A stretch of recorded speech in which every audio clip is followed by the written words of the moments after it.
लगै छी अपने सबके मिथिला संस्कार पर स्वागत करै छी।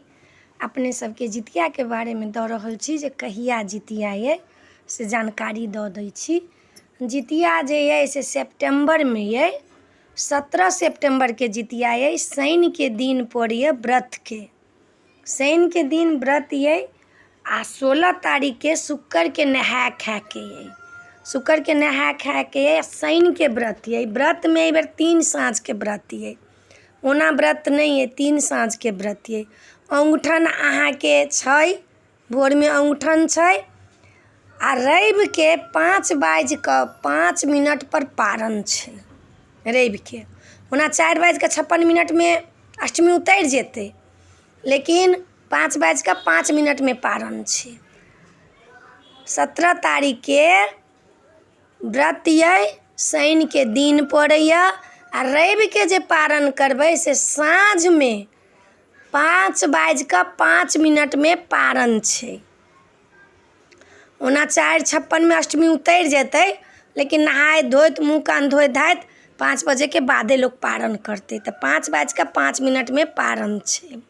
शनि के व्रत ये और शुक्र के नहा खा के ये आ रवि के 3 साँझ के ये। औंगठन ये अहाँ के 5 बजे तक पानि चाय पी सकै छी भोर में। शुक्र के जे भोर हैत, शनि के दिन पर या शुक्र के भोर हैत, नहा खा के जे भोर 5 बजे सबेर तक पानि चाय सब पी सकै छी।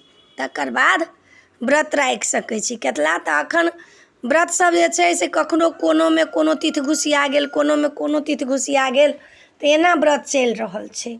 व्रत के नियम से करू आ पूर्वक से करू। आरो कते लोग के तो अब जाय मुड़ी ताय पीढ़ी भऽ गेलैया।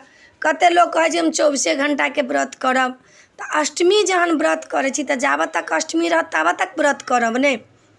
अहाँ अष्टमी में व्रत तोड़ि लेबै तऽ ई हेतै? नहीं हेतै। बेटा ला लोग, पति ला, धन धान्य ला ई व्रत लोग करै छै, तऽ ई व्रत के अष्टमी जाबत तक रहतै ताबत तक तऽ व्रत राखी पड़त। तऽ अष्टमी अहाँ के रवि के 4:56 तक अष्टमी छै।